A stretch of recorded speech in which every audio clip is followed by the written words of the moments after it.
Bab 176 Seorang lelaki tua dengan mata terpejam duduk di belakang meja. Xiao Chen berjalan ke depan dan mengetuk meja. Dia berkata, "Berhenti berpura-pura. Aku di sini untuk mengambil misi." Pria tua itu membuka matanya perlahan. Matanya kusam, seolah baru saja bangun. Dia tersenyum. "Aku baru saja tertidur. Itu saja. Tidak pura-pura tidur. Ini adalah pertama kalinya kamu mengambil misi. Serahkan token identitas kamu kepada aku terlebih dahulu." Pria tua itu menerima token identitas yang diserahkan Xiao Chen. Dia melihat dan berkata, "Puncak King Yun. Ye Chen. Aku belum keluar untuk sementara waktu. Aku tidak berharap bahwa King Yun Peak sudah merekrut seseorang. Biarkan token identitas dengan aku terlebih dahulu. Aku akan mencatatnya. Pergi ke lantai 2 untuk mengambil misi." Lantai kedua? Lantai berapa? Xiao Chen melihat sekeliling tetapi tidak melihat tangga. Dia tidak bisa membantu tetapi melihat curiga pada orang tua itu. Pria tua itu memegang token identitas Xiao Chen dan mengukir sesuatu di atasnya. Ketika dia melihat Xiao Chen menatapnya, dia teringat sesuatu dan berkata, "Aku lupa. Ini pertama kalinya kamu di sini." Dorong pintu itu terbuka. "Masuk. Dan kamu akan melihatnya." Xiao Chen melihat ke arah tempat pria tua itu menunjuk. Di belakang meja, ada sebuah pintu tersembunyi di balik bayang-bayang. Pintunya sangat tertutup. Dan jika seseorang tidak melihat dengan cermat, mereka tidak akan menyadarinya. Xiao Chen berjalan ke pintu dan mendorongnya terbuka. Lalu masuk seperti yang disarankan. Sebelum dia menginjak lantai, Xiao Chen merasa sedikit terpesona. Pemandangan di depannya berubah. Dan dia melangkah ke perpustakaan besar. Sebenarnya ada formasi spasial kecil di sini. Pikir Xiao Chen heran sebelum ia mulai memeriksa tempat itu. Ada deretan orang di depan yang menuliskan sesuatu dengan cepat. Merpati pos terus terbang masuk dan keluar tanpa henti. Lingkungan ini jelas disegel. Tetapi Xiao Chen tidak tahu bagaimana merpati kurir ini masuk. Tetua pertama dari Bei Chen Peak mengeluarkan misi. Dia membutuhkan inti roh dari binatang roh peringkat 4. Catat dengan cepat. Level misi biasa. 5 poin kontribusi. Jade Maiden Peak. Mereka membutuhkan seseorang untuk menonton ladang ramuan lagi. Sama seperti sebelumnya. Kesulitannya sederhana. 5 poin kontribusi selama setengah bulan. Orang-orang Spirit Beast Hall perlu menangkap 10 bayi peringkat 5 Spirit Beast. Kesulitan misi sulit. Setiap bayi mendapat 15 poin kontribusi. Orang-orang yang menerima merpati kurir dengan cepat membacakan isi surat-surat itu. Segera seseorang akan mencatatnya. Beginilah cara aula kontribusi beroperasi. Misi yang terekam ini kemudian akan dikirim ke tingkat berikutnya untuk menjalani persetujuan lain. Untuk melihat apakah kesulitan dan hadiahnya sesuai. Setelah persetujuan kedua, masih ada persetujuan final. Namun, ini hanya untuk misi yang dinilai sulit. Misi dengan peringkat di bawah ini sulit dapat dikeluarkan setelah persetujuan kedua. Misi sekte dapat diurutkan menjadi 3 kategori. Level dasar, level tinggi, dan level khusus. Setiap tingkat kemudian disubperingkat sebagai sederhana, biasa, atau sulit. Xiao Chen berjalan ke tempat misi dikeluarkan, di depan dinding kayu. Seorang anggota Staff Hall of Contribution yang bertanggung jawab untuk mengeluarkan misi, ada di balik tembok. Orang itu melihat melalui jendela di dinding kayu dan melihat Xiao Chen. Dia bertanya, "Apakah kamu di sini untuk mengambil misi?"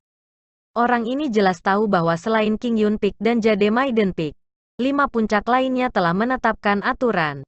Ketika dia melihat wajah Xiao Chen, dia menyadari itu bukan salah satu murid inti dari 5 puncak. Karena itu, dia merasa curiga. Xiao Chen mengangguk. "Beri aku daftar detail misi tingkat tinggi. Kamu murid puncak mana? Tunjukkan pada aku token identitas kamu." Pria itu tidak segera menyetujui permintaan Xiao Chen. Xiao Chen sedikit terpana. Dia berkata, "Aku seorang murid dari puncak King Yun. Nama aku Ye Chen. Ini adalah pertama kalinya aku datang untuk mengambil misi sekte. Token identitas aku diberikan kepada orang tua di lantai bawah." "Puncak King Yun?" Orang itu berkata dengan cara yang aneh. "Tunggu sebentar. Biarkan aku memverifikasi itu. Xiao Chen merasa agak marah di hatinya. Dia akhirnya mengerti mengapa Liu Ruyu bekerja sangat keras. Itu karena sebagai murid puncak King Yun, kemanapun dia pergi, orang akan membuat hal-hal sulit baginya. Orang itu sepertinya sedang berdiskusi dengan atasan. Setelah waktu yang lama, dia kembali ke jendela dan menyerahkan daftar kepada Xiao Chen. Ini adalah misi tingkat tinggi yang telah dikeluarkan hari ini. Lihatlah. Xiao Chen sedikit mengernyit. Dia menerimanya dan melihatnya dengan hati-hati. Ada total 10 misi dalam daftar, dan kesulitan mereka sedikit lebih sulit. Menggunakan proses eliminasi, Xiao Chen pertama-tama menyingkirkan misi yang jelas tidak mungkin untuk diselesaikan. Seperti membunuh 10 binatang roh peringkat 6 dalam waktu seminggu. Setelah menghilangkan itu, hanya ada 5 misi yang tersisa. Xiao Chen terus memfilter misi yang mengharuskannya bekerja dengan seseorang. Setelah ini, hanya ada 3 misi yang tersisa. Menjaga Vena Roh selama sebulan. 800 poin kontribusi diberikan setelah selesai. Membunuh 100 Beast Spirit peringkat 5. Tanpa batas waktu. Tidak ada batasan pada tipe Beast Spirit. 1000 poin kontribusi diberikan setelah selesai. Dan memetik ramuan peringkat 7, rumput mata air kuning. Tanpa batas waktu. 2000 poin kontribusi diberikan setelah selesai. Tidak heran misi sekte tingkat tinggi ini akan dimonopoli oleh orang-orang. Hadiahnya terlalu menarik. Bahkan yang terendah pun mendapat hadiah 800 poin kontribusi. Xiao Chen berpikir dengan hati-hati untuk beberapa saat sebelum akhirnya memilih misi untuk menjaga Vena Roh. Dia telah menggunakan metode eliminasi yang sama. Meskipun tidak ada batasan waktu pada misi untuk membunuh spirit beas, itu pasti tidak mungkin untuk menyelesaikannya dalam waktu sebulan. Adapun misi untuk memilih rumput mata air kuning, Xiao Chen hanya bisa menggelengkan kepalanya dan tersenyum pahit. Meskipun ganjarannya sangat tinggi, dia bahkan tidak tahu di mana itu tumbuh. Bagaimana dia bisa mengambilnya? Menjaga Vena Roh disebut Vena Batu-Batu Heavenly Sabre Pavilion. Selain menjaganya selama sebulan, tidak ada tujuan wajib lainnya. Yang harus dia lakukan adalah menjaganya selama sebulan. Meskipun ganjarannya tidak tinggi, itu lebih dari cukup untuk Xiao Chen. Aku memilih untuk menjaga Vena Roh. Ini adalah pertama kalinya aku menerima misi. Apa prosedurnya?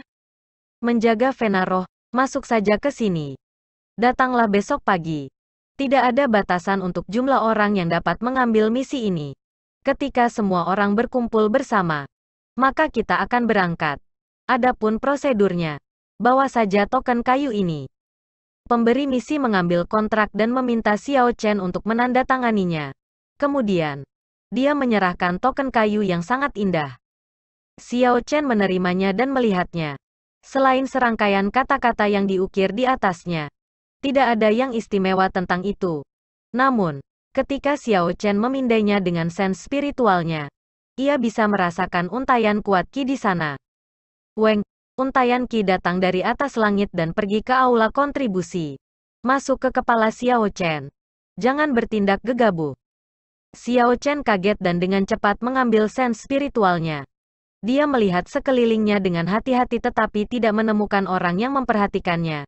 Dia dengan cepat pergi setelah itu. Pemilik untaian Qi sangat kuat. Bisa jadi dia pikir Xiao Chen berniat untuk mengubah Qi di dalamnya. Karena itu, ia segera memberikan peringatan padanya. Ada terlalu banyak bakat tersembunyi di Heavenly Sabre Pavilion. Xiao Chen merasa takut di dalam hatinya. Dan dia tidak lagi berani melepaskan sense spiritualnya.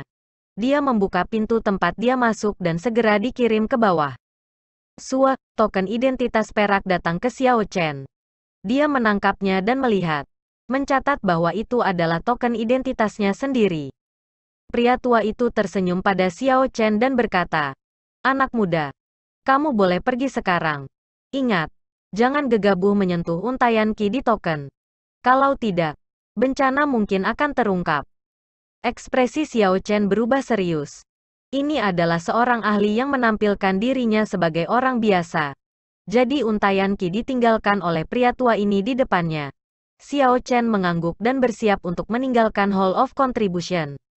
Ketika Xiao Chen muncul, Sekelompok orang segera bangkit dari meja mereka. Mereka semua menuju ke Xiao Chen dengan cara yang mengancam. Meskipun mereka semua mengenakan seragam yang berbeda, mereka semua memiliki 3 garis emas di kerahnya. Rupanya, ini adalah tanda dari murid inti Heavenly Sabre Pavilion.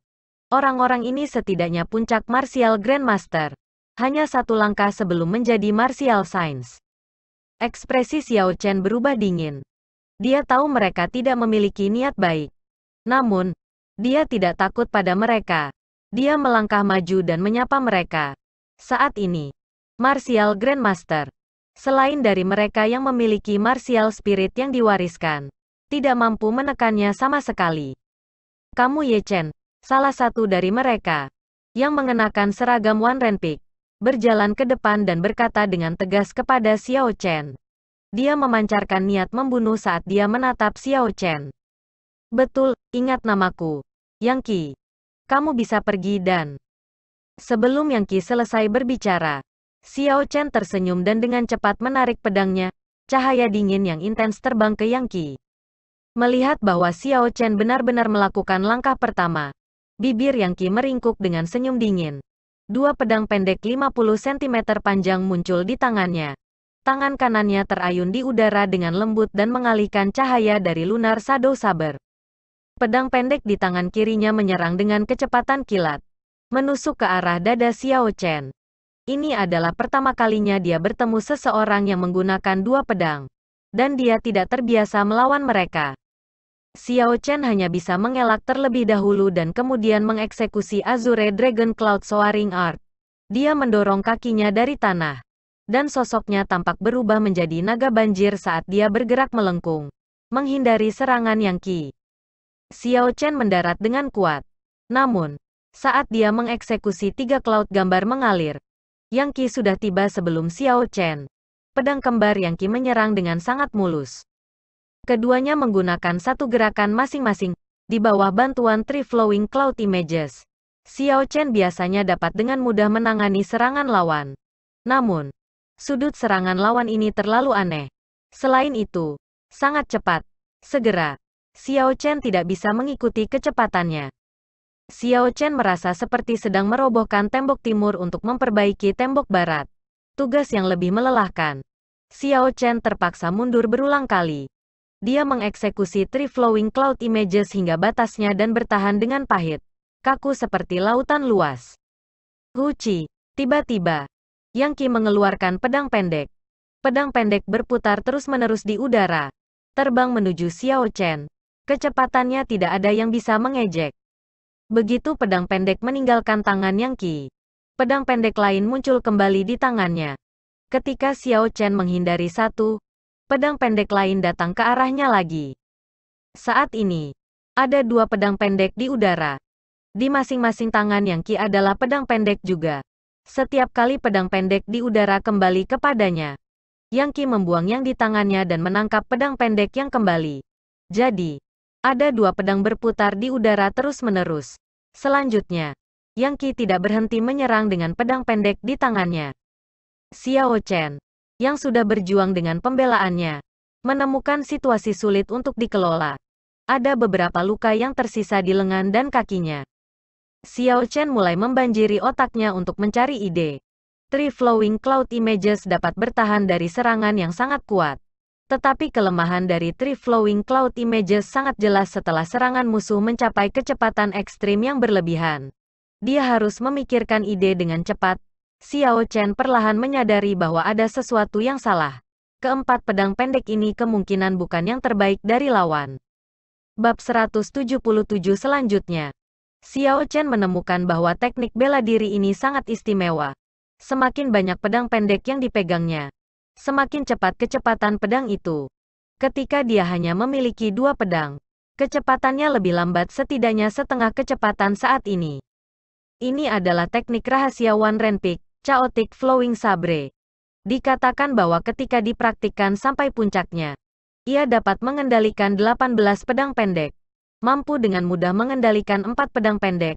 Ia benar-benar layak mendapatkan statusnya sebagai murid inti One Renpik.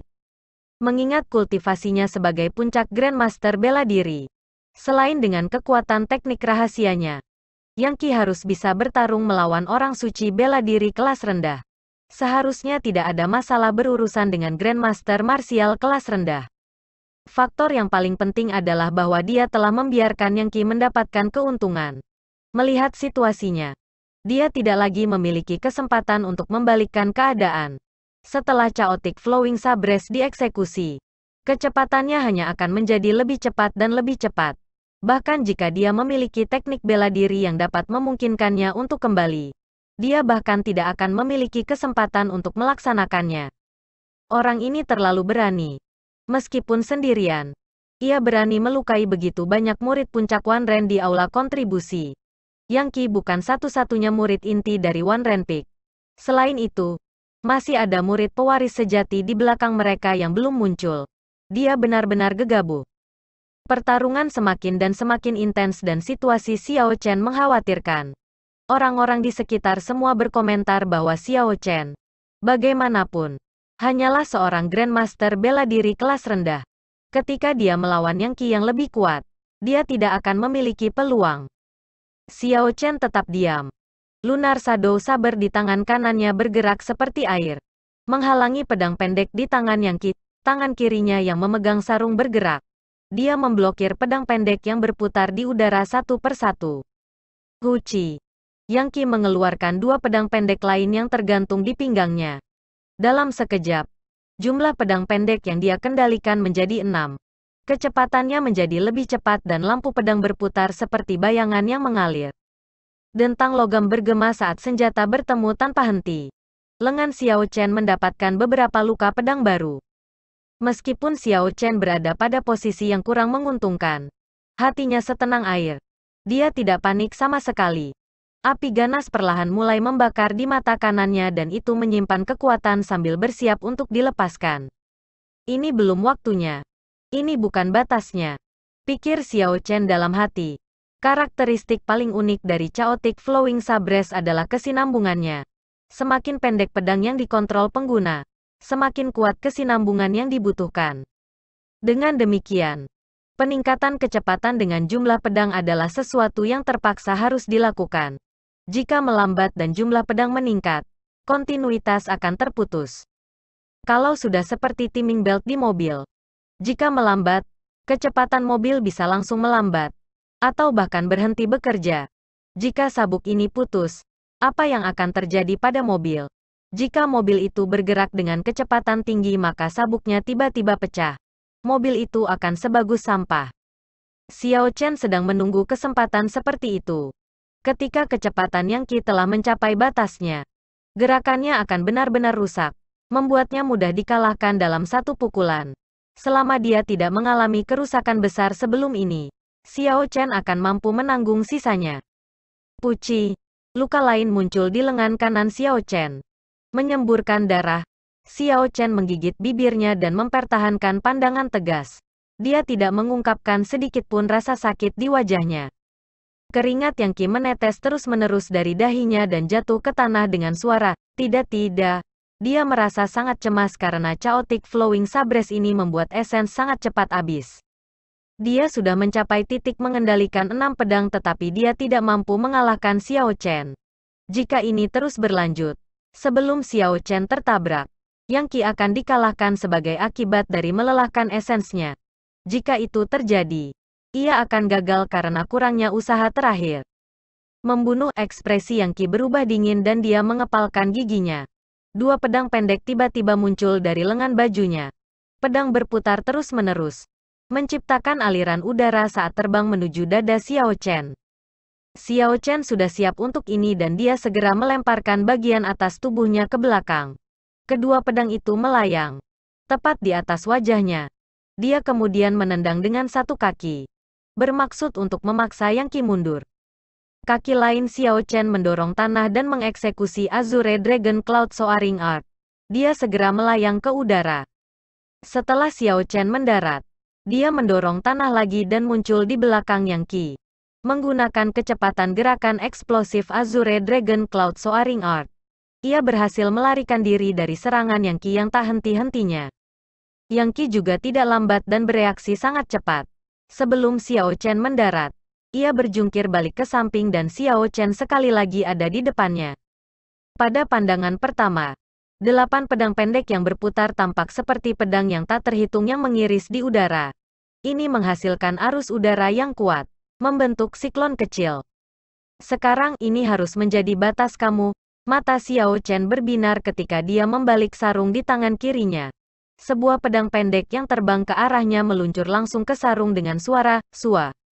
Dia menunjukkan senyum tipis ketika dia bersandar ke samping untuk menghindari cedera pada titik-titik kritis, memungkinkan pedang menusuk ke bahu kirinya. Darah segera mengalir keluar dan ekspresi rasa sakit melintas di wajah Xiao Chen sesaat. Namun, tangan Xiao Chen tidak berhenti bergerak.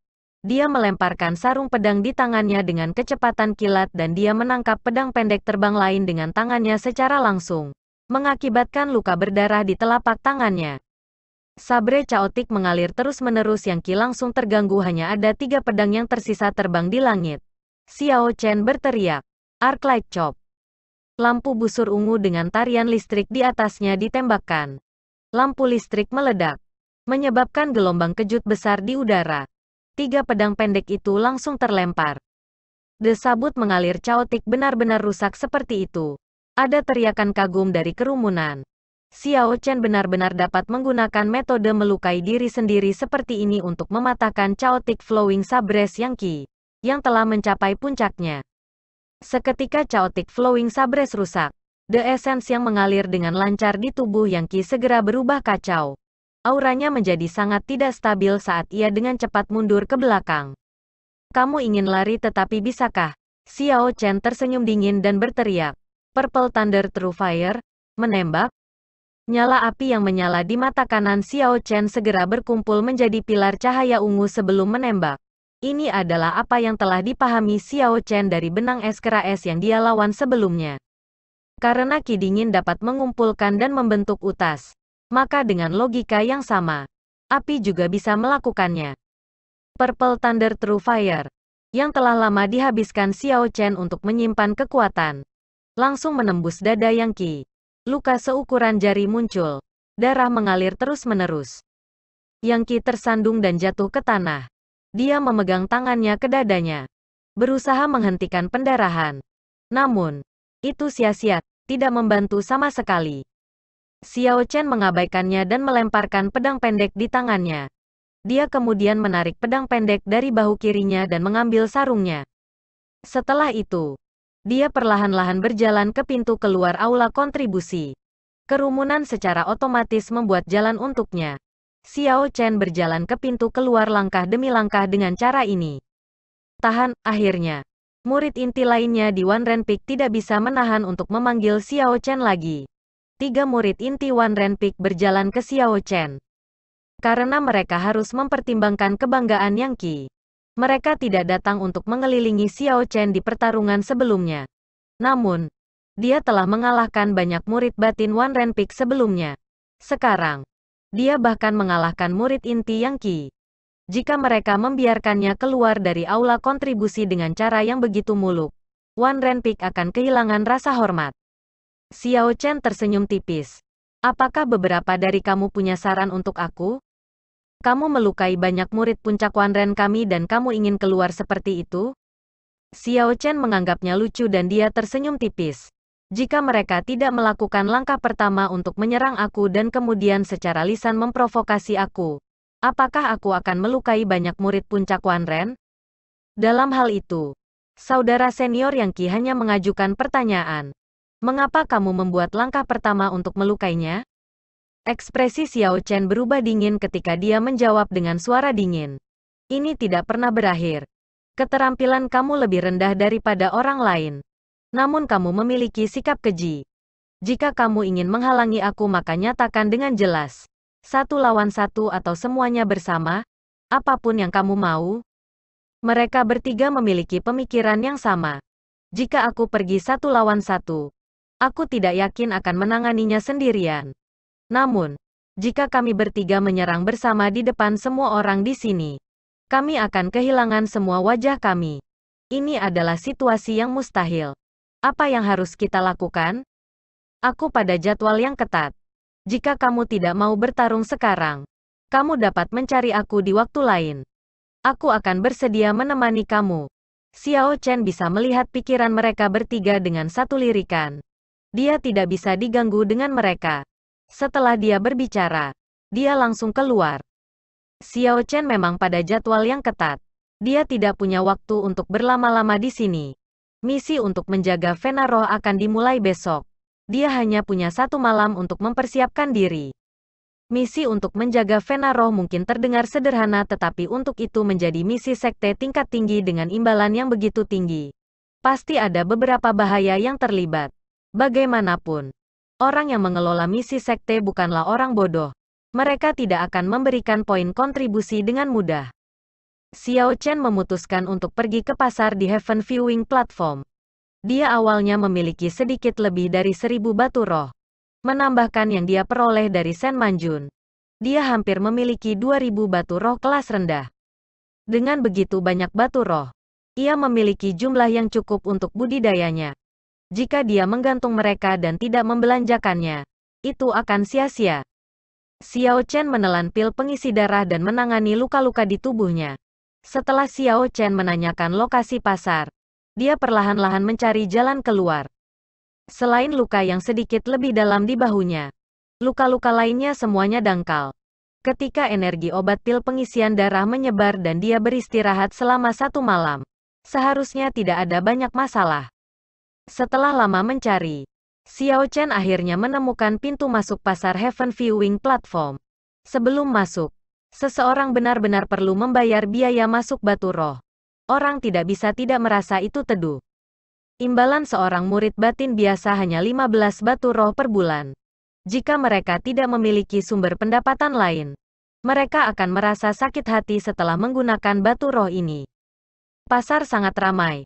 Di tempat ini, Heaven Sabre Pavilion bisa menjual atau memperdagangkan barang-barang mereka di sini. Ada juga toko-toko resmi. Mereka menjual segala macam barang, seperti teknik bela diri, senjata roh, battle armor, teknik kultivasi. Semua yang dibutuhkan dapat ditemukan. Namun, di tempat ini, semua barang ditukar dengan menggunakan Spirit Stone. Uang dunia fana tidak banyak digunakan di sini. Namun, ada tempat di mana uang fana dapat ditukar dengan Spirit Stone. Kembali ketika Xiao Chen menjarah ratusan tahun tabungan Jiang Clan, dia telah memperoleh total 30 juta tael emas. Dia menghabiskan 20 juta tael emas di Flying Snow Manor, yang meninggalkan 10 juta tael emas uang kertas di cincin semesta. Setelah berpikir sejenak, Xiao Chen memutuskan untuk mengubah semuanya menjadi Spirit Stone. Di masa lalu, Fatih Jin telah secara tidak sengaja mengungkapkan bahwa lelang teratas di benua Tianwu semua menggunakan batu roh untuk berdagang. Tael emas benar-benar tidak berguna di sana. Alih-alih membiarkannya membusuk di cincin semesta, ia lebih baik memanfaatkan kesempatan ini untuk bertukar semuanya. Bab 178 dalam pasar ini. Tempat untuk menukar tael emas untuk Spirit Stone membebankan biaya administrasi. Meskipun itu didirikan oleh Heavenly Sabre Pavilion. Ketika Xiao Chen sampai di toko, masih ada beberapa orang di sana. Mereka adalah murid batiniah yang bersiap untuk turun gunung. Kebanyakan dari mereka menggunakan Spirit Stone untuk menukar tael emas. Pemilik toko adalah orang biasa tanpa penanaman. Dia mengenakan satin premium dan berkumis yang terbagi menjadi 2 kumis. Ada binar di matanya. Ini adalah tampilan khas seorang pedagang. Ketika sisa dari mereka pergi, pria itu berjalan ke Xiao Chen dengan senyum gembira di wajahnya. Adik laki-laki ini telah menunggu lama. Itu pasti jumlah yang besar, kan? Dia cukup berwawasan. Xiao Chen tersenyum dan berkata, "Panggil saja aku Ye Chen. Mungkinkah aku tahu nama bos ini?" "Haha. Aku tidak berani mengaku sebagai bos. Hanya asisten. Jika kamu tidak keberatan, kamu bisa memanggil aku Hutua." Bos berbicara dengan cara yang tidak tergesa-gesa saat ia mengungkapkan senyum. Xiao Chen tidak membuang waktu untuk berbasa-basi lagi dan mengeluarkan tumpukan uang kertas dari cincin semesta. Dia mengatur mereka dengan rapi di atas meja dan mereka segera mengisi seluruh meja kayu yang indah. Old Hu kaget dan itu terlihat jelas di wajahnya. Kumisnya melengkung ke atas saat dia perlahan berjalan ke pintu masuk toko dan dengan hati-hati menutup pintu. Dia kemudian meletakkan tanda yang bertuliskan, "Ditutup." Setelah melakukan itu, dia berbalik untuk menghadap Xiao Chen dan berkata, "Penampilan bisa menipu.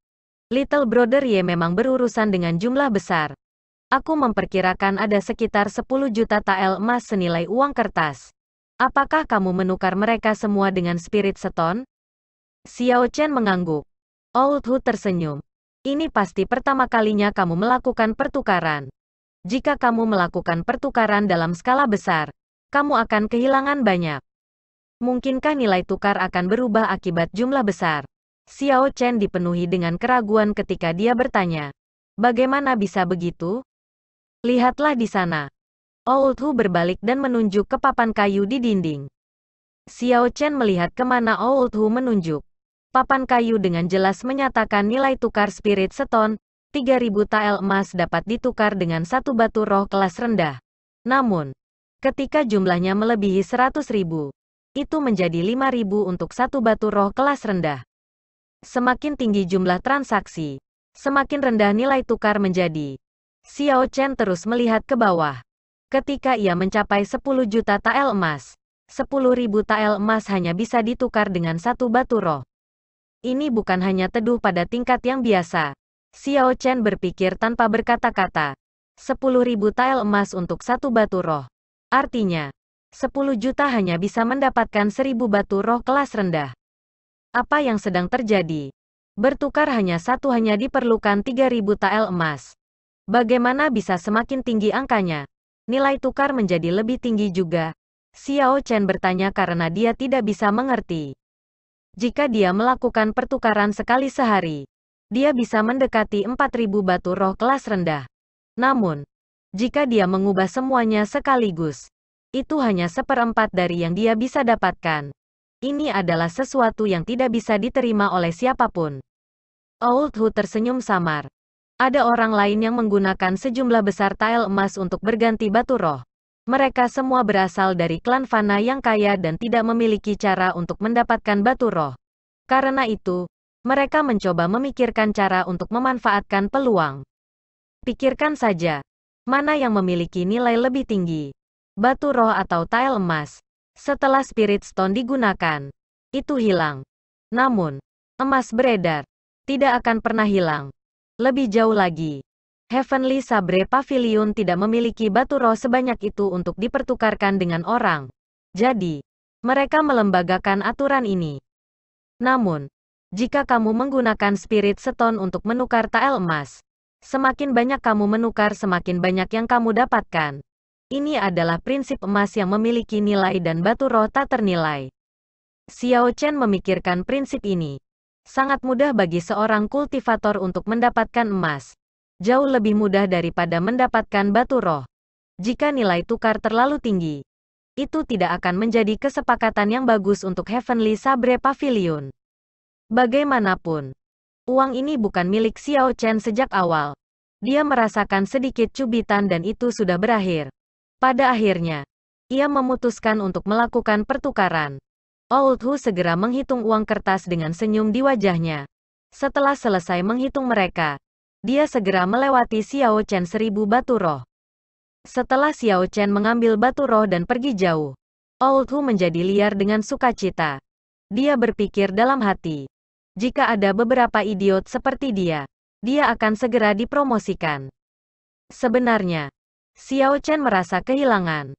Senyum terakhir Old Hu jelas menunjukkan bahwa dia tidak bisa menunggu. Namun, ini adalah sesuatu yang dia ambil. Bagaimanapun, itu sudah cukup bahwa dia bisa menukar mereka dengan Spirit Stone. Xiao Chen pergi ke tempat di mana kios-kios dapat didirikan dengan bebas dan mulai berbelanja. Ada banyak hal dan banyaknya hal yang memusingkan. Dengan hanya pandangan sekilas, Xiao Chen melihat banyak harta yang biasanya sulit ditemukan. Tanduk binatang roh peringkat 5, harimau tanduk perak. Jual seharga 20 Spirit Stone atau ditukar dengan pil obat peringkat 4 dan di atas untuk penyembuhan luka. Tatapan Xiao Chen berhenti di sebuah kios tertentu. Orang yang menjalankannya adalah seorang pria parubaya yang merupakan Saint Martial kelas rendah. Di Heavenly Sabre Pavilion. Begitu seseorang mencapai usia tertentu, jika mereka tidak maju ke bidang kultivasi yang sesuai, mereka akan berhenti memberikan upah. Mereka dapat memilih untuk turun gunung dan bebas atau mereka dapat memilih untuk tinggal di Heavenly Sabre Pavilion. Namun, mereka harus melakukan semuanya sendiri. Selain itu, mereka harus membayar sejumlah spirit stone. Pria parubaya di depannya harus termasuk dalam kategori yang terakhir. Karena pegunungan Lingyun memiliki energi spiritual yang padat, dia tidak tahan untuk pergi. Karena itu, ia memilih untuk tetap tinggal. Aku ingin tanduk binatang buas ini. Namun, bisakah lebih murah? Bagaimana dengan 10 spirit stone? Seorang pemuda berdiri di depan stand, tawar-menawar. Pria parubaya menggelengkan kepalanya. Tidak mungkin. Ini sudah harga terendah. Tidak mungkin lebih murah. 15 batu roh ini adalah harga tertinggi yang bisa aku tawarkan. Apa yang kamu pikirkan? Jika kamu ingin menjualnya, kamu harus cepat. Anggap dirimu beruntung. Aku butuh tanduk binatang ini untuk menyuling pil obat. Kalau tidak, tidak ada yang akan tertarik. Orang itu terus menawar. Dia jelas tidak puas. Pria parubaya itu menggelengkan kepalanya lagi. Aku tidak menjualnya dengan harga kurang dari 20 batu roh. Tanduk harimau tanduk perak hanya tumbuh 1 inci setiap 10 tahun. Agar bisa tumbuh sejauh ini, itu akan membutuhkan setidaknya 150 tahun. Tanduk binatang seperti ini mengandung energi spiritual yang sangat padat. Ini bagus untuk membuat senjata tulang yang kuat atau bisa dijadikan bubuk untuk pil obat. Ini sangat berharga. 20 spirit stone sudah merupakan harga terendah. Bang, orang itu melemparkan tanduk binatang itu kembali ke kios dengan keras. Dia berkata dengan nada rendah dalam suaranya. Benar-benar sampah. Tanpa malu-malu tetap berada di gunung. Aku menginginkan produk kamu adalah suatu kehormatan bagi kamu. Mari kita lihat siapa yang akan membeli tanduk binatang kamu. Coba lihat bagaimana kamu akan membayar batu roh ke aula utama. Tunggu saja untuk diusir dari gunung. Aku menunjukkan salam aku tetapi kamu menolaknya. Kamu hanya meminta masalah? Pemuda itu hanya memiliki kultivasi di Grandmaster Martial Grade Medial. Meskipun diejek, orang parubaya tetap tanpa ekspresi. Dia sangat tenang. Aku harus menghargai upaya yang aku lakukan. Menjual barang dengan harga murah adalah menjual diri dengan harga murah. Jika aku benar-benar diusir, aku akan bersedia. Setelah pemuda itu mengejeknya beberapa kali lagi, dia berjalan pergi. Mengutuk dan bersumpah saat dia melakukannya. Saat dia pergi, dia akan menoleh ke belakang sesekali. Melihat tanduk macan perak, jelas bahwa dia tidak mengundurkan diri. Xiao Chen berjalan di depan dan dengan hati-hati memeriksa tanduk binatang buas di kios menggunakan spiritual sense-nya. Memang seperti yang dikatakan pria parubaya itu. Itu adalah tanduk binatang buas yang setidaknya berusia 100 tahun. Itu penuh dengan energi spiritual yang padat. Tidak mungkin ada materi yang lebih baik untuk life bestowal spell. Meskipun dengan ranah kultivasi Xiao Chen, dia bisa menggunakan bahan biasa untuk bertarung menggunakan life bestowal spell. Namun, efeknya tidak sebaik ketika dia menggunakan bahan berkualitas. Teman, apakah kamu di sini untuk membeli tanduk binatang ini juga? Jika kamu berniat untuk menawar, maka jangan repot-repot, aku tidak menurunkan harganya. Xiao Chen tersenyum. Aku memang akan menawar. Ada masalah dengan harga kamu. Warna kulit pria parubaya itu berubah. Baru saja ia hendak berbicara. Xiao Chen melanjutkan. Hargamu sedikit di bawah, 20 spirit stone sudah menjualnya dengan harga murah. Aku menawarkan kamu 50 spirit stone. Ini adalah rasa hormat aku atas upaya kamu. Setelah Xiao Chen berbicara, dia menggali 50 spirit stone dan menyerahkannya kepada orang itu. Kemudian ia mengambil tanduk binatang, menyimpannya di cincin semesta, dan berbalik untuk pergi. Kata-kata pria parubaya itu telah menyentuhnya. Dia tinggal di Heavenly Sabre Pavilion sendirian, menerima tatapan dingin, terpisah, dan supercilious dari orang lain. Pria parubaya jauh lebih baik daripada dia di masa lalu. Di bawah lingkungan seperti itu, dia masih bisa mempertahankan mentalitas seperti itu. Ini membangkitkan belas kasihan pada Xiao Chen. Jadi dia memutuskan untuk membantunya. Bagaimanapun, 50 spirit stone hanya sejumlah kecil baginya sekarang. Mungkin itu bisa digunakan untuk menyelesaikan situasi putus asa bagi orang lain. Adik kecil, mengapa kamu membantu aku? Pria parubaya mengejar Xiao Chen dan bertanya. Xiao Chen berbalik dan tersenyum lembut. Sebuah sungai mengalir di timur selama 30 tahun. Kemudian sebuah sungai mengalir di barat selama 30 tahun. Siapa yang tahu apa yang akan terjadi di masa depan? Siapa tahu, mungkin dengan membantu kamu hari ini, kamu akan berakhir membuat tanda di masa depan. Pada saat itu, akan bermanfaat jika kamu berutang budi padaku. Sebuah sungai mengalir di timur selama 30 tahun. Lalu sebuah sungai mengalir di barat selama 30 tahun. Siapa yang tahu apa yang akan terjadi di masa depan? Pria parubaya mengulangi kalimat ini di dalam hatinya. Namun, apakah aku, Lan Chou, akan memiliki hari seperti itu? Mengambil keuntungan dari saat dia terganggu, Xiao Chen berbalik dan menggunakan teknik gerakannya untuk segera pergi. Itu hanya upaya kecil dari pihaknya. Tidak perlu terlalu fokus pada itu. Hari masih muda. Jadi Xiao Chen terus berbelanja. Kadang-kadang, beberapa hal menarik perhatiannya. Semangat tingkat tinggi darah binatang buas, biji langka, dan tumbuhan langka. 100 batu roh dihabiskan dengan sangat cepat. Sebuah kios yang memiliki banyak orang yang berkumpul di sekitarnya muncul di depan Xiao Chen. Dia merasa sangat ingin tahu. Dia menerobos kerumunan.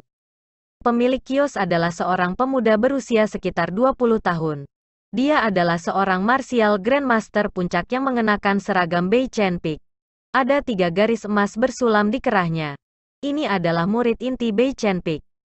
Hanya ada satu benda di kiosnya. Setrip kayu sepanjang setengah meter yang selebar jari. Potongan kayu terbaring diam-diam di dalam kios. Tetapi ada energi spiritual berwarna hijau muda yang melayang keluar seperti asap hijau. Kayu spiritual Fusang, seru Xiao Chen pada dirinya sendiri. Pohon ini memiliki energi spiritual yang tak habis-habisnya. Bunganya yang tidak pernah layu mekar setiap 1000 tahun. Itu menghasilkan buah setiap 10.000 tahun. Buah yang dibawanya adalah buah ilahi yang abadi.